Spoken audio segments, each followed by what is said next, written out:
In the middle of the sea, an earthquake shakes the bottom of the ocean with such strength that it creates cracks that emit a bright blue light. On the surface, a couple is enjoying their time together when the guy surprises his girlfriend with a proposal. Before she can reply, suddenly something pulls the man underwater. The woman is confused as she looks around, only to start screaming when his dead body floats up to the surface. Soon the killer appears too. It's an alpha zombie, who immediately kills the woman. Meanwhile Hunter, Ray, and his niece Jada are having fun fishing when they see another boat catching fire in the distance. They immediately rush over and Hunter helps to put out the flames before anything serious can happen. The fire was started by mishandled fireworks, which Hunter confiscates because he's the local supervisor. He also scolds the group in the boat for drinking and sailing, but Blaine doesn't take it well. Meanwhile on top of a cliff, a mysterious man watches the blue light with his binoculars. Back to Hunter's group, they go back to fishing and Ray catches something quite big on his line. After some effort, he pulls it out and is shocked to see a dead person's body looking completely blue. Jada uses an underwater camera to investigate and discovers the blue light on the seabed, which isn't normal at all. Hunter quickly informs the authorities on the radio and while Jada covers the body, the guys notice the blue light on the surface too. Jada looks away for 1 second and discovers the body is gone. This guy is also a zombie and quickly attacks her, severely injuring her shoulder. Ray rushes to distract the creature while Hunter retrieves his machete, stabbing the zombie until it goes down. However, the monster soon recovers, so Hunter and Ray team up to push him into the ocean.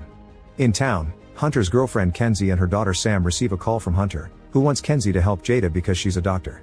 Kenzie quickly leaves to meet her husband while Sam stays with her friends to attend a concert. Sam meets the singer Dag and sparks fly between them. Soon Kenzie and an ambulance pick up Jada and take her to the hospital, where she's checked on by the doctors while Ray keeps her company. In the meantime Hunter meets with Sheriff Oconee and they agree to investigate the strange incident together. They take Hunter's boat and can already see the blue light on the surface. Hunter sends the camera again and discovers a wreck with a crack that is emitting the mysterious light. The ship doesn't have the plaque with name and designations, which is also strange. Nearby, there's a weird being swimming around. Hunter says the attacks may be coming from zombies and shares his experience, but Oconee laughs at the idea. At that moment, a big horde of zombies appears in the water and starts swimming toward them, so Oconee now believes Hunter's story.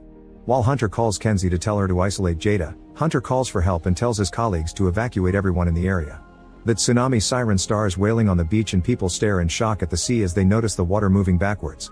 Hunter and Oconee wants to go back to help the civilians, however they freeze when they see a huge wave full of zombies behind them.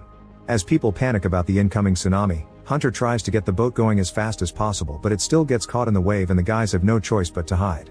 In just a few seconds, the zombie tsunami reaches the shore and absolutely destroys the area, leaving zombie bodies on every corner. Hunter and Oconee make it safely to the shore too and Oconee pulls out his gun on a zombie, but he decides to save bullets for now.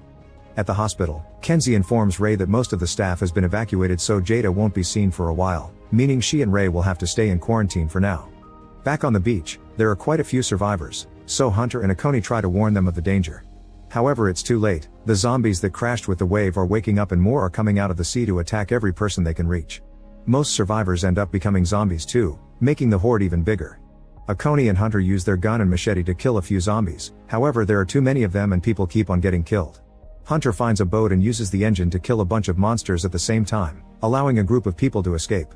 Meanwhile Sam and her friends see the attack from a building and they try to call their parents, but everyone is too busy panicking to answer the phone.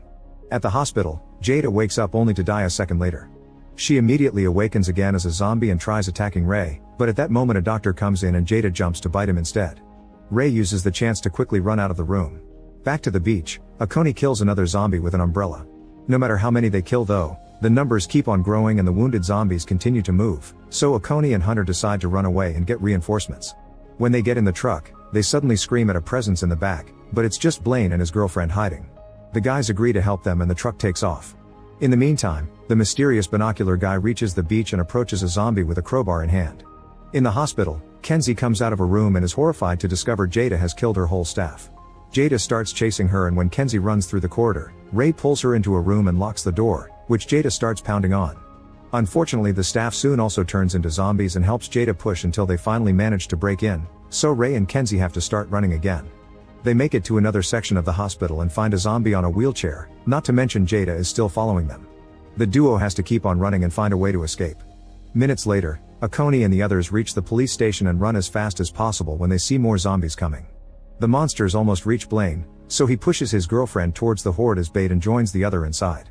While the zombies pound on the windows, Hunter calls Blaine out for what he did, causing Blaine to snap and take a gun from an officer.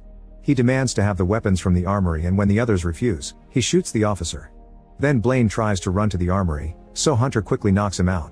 Back to Sam and her friends, they leave the building and start running through the streets. They have to push away a zombie and the horde turns onto another running group, bringing down a few of their members. A few blocks later, Sam's group decides to hide in a market, but this place is full of zombies as well. Dag trips and hurts his ankle, so Sam has to help him walk. The other guy immediately is killed and the group splits. Tani pushes a few zombies off before rushing outside while Sam and Dag run to the back. At the police station, Akoni keeps on trying to radio for help, but nobody answers. Then Akoni takes an envelope from a safe that says Revoke Pharmaceuticals and shreds it while Hunter isn't looking.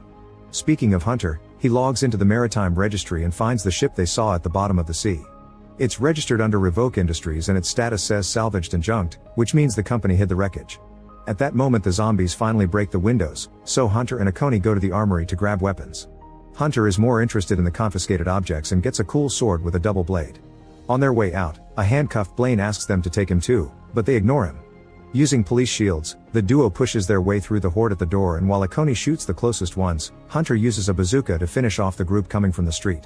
Unfortunately, the zombies are still moving, and to make matters worse, a second zombie tsunami is approaching.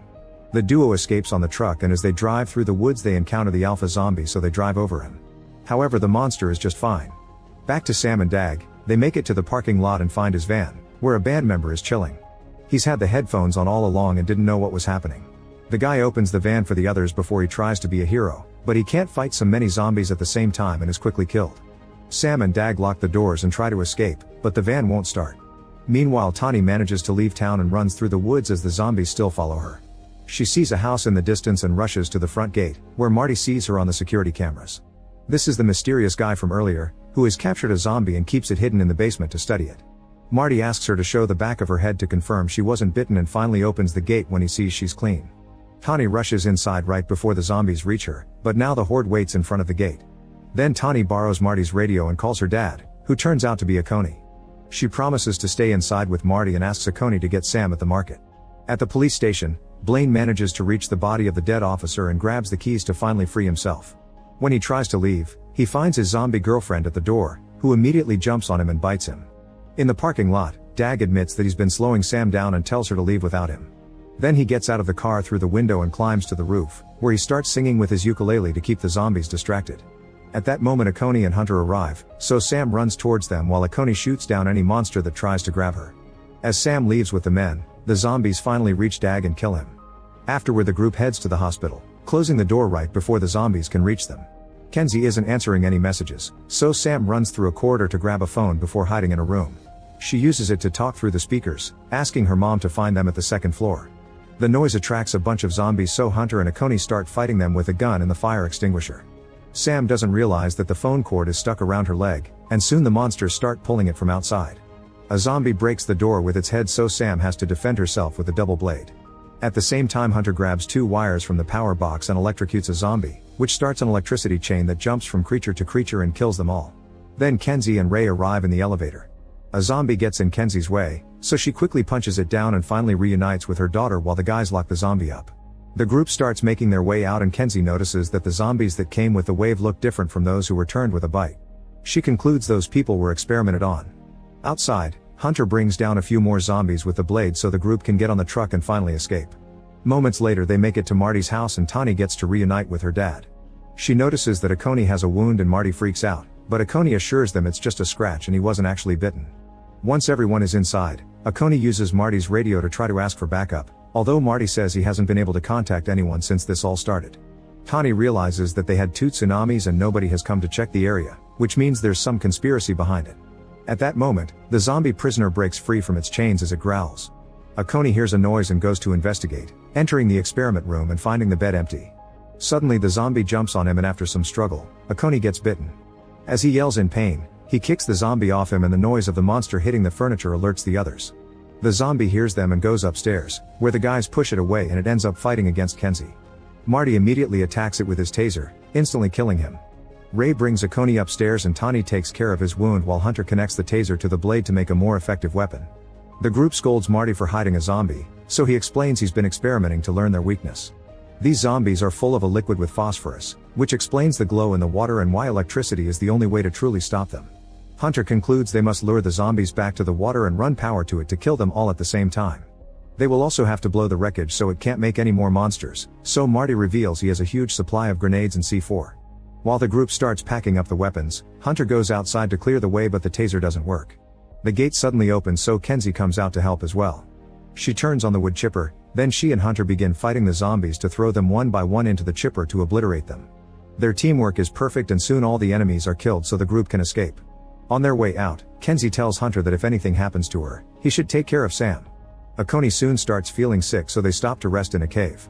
It's strange that he hasn't turned yet, and Marty explains that he wasn't bitten near his head so the infection is taking longer to reach his brain. Knowing that the end is coming, Akoni decides to confess what he knows. 30 years ago, a pharmaceutical company came to this beach to test a new anti-aging medicine in a ship away from government scrutiny. They bribed everyone to keep the secret, including the local council leaders. Akoni agreed to help because they promised to provide his wife with medical care, but sadly she died anyway. However, the medicine wasn't actually ready for human trials and caused terrible side effects, so the company shipped out the patients and the staff before sinking the ship with the infected people inside. They also removed the identification plaque because it had the company logo on it. Kenzie suspects those weren't side effects and that making weapons out of humans was the company's intentions all along. At that moment the zombies find them and attack. Hunter finally makes the taser blade work and starts killing the creatures with Marty's help while the others run away. On the way out, Tani must leave Akoni because he finally dies, but she makes sure to put a grenade in his hand. Once all the zombies are down, Hunter and Marty join the others and get out of the cave. Before leaving, Tani watches how Akoni wakes up as a zombie and in his last seconds of clarity, he activates the grenade. The explosion blocks the cave and stops more zombies from following them. Moments later the group makes it to the beach and splits to carry on the plan. Marty also reveals he left some C4 in his house and uses a remote to blow it up now. Ray, Marty, and Tani leave on a boat to take the C4 to the wreckage. Marty is making all the connections and Tani tells him to hurry because the zombies are swimming towards them. Hunter takes some wires and drags them to the tidal pools while Kenzie and Sam wait by the power box for the right moment to activate the electricity. Then Hunter takes a bike and plays some loud music so the zombies start following him to the beach. At that moment Marty jumps in the water to install the C4 and is surrounded by zombies. Ray wants to help him, but a zombie also comes aboard and blocks the way. By the time Tani pushes the creature off, it's too late and Marty has already been killed. When Hunter is about to make it to the pools, the vehicle gets stuck in the sand and he has to continue on foot. Suddenly he's found by the alpha zombie, who pushes him to the ground. The taser in the blade is failing again, so Hunter has to fight him with normal hand-to-hand. The alpha zombie immediately disarms him and grabs his wrists, thus Hunter kicks him a few times to get him off.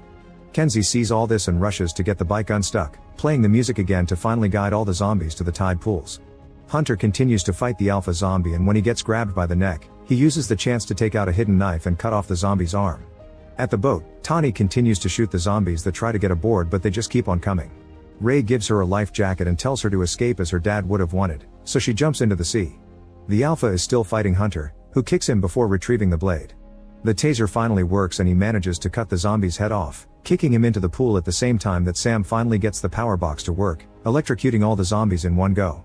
Once Tani has swum far enough, Ray says goodbye to Hunter through the radio and activates the C4, dying in the resulting explosion. A huge wave forms and begins approaching the beach, so Hunter has to run away. He finds his way blocked by a zombified Blaine and takes great pleasure into stabbing him with the blade, making his head explode. Then Hunter manages to escape right before the wave hits the shore. He reunites with Kenzie and Sam, who are helping Tani out of the water. The couple kisses and the family watches the Coast Guard ship coming in the distance. Make sure to subscribe and turn on notifications so you can watch more videos like this. Thanks for watching.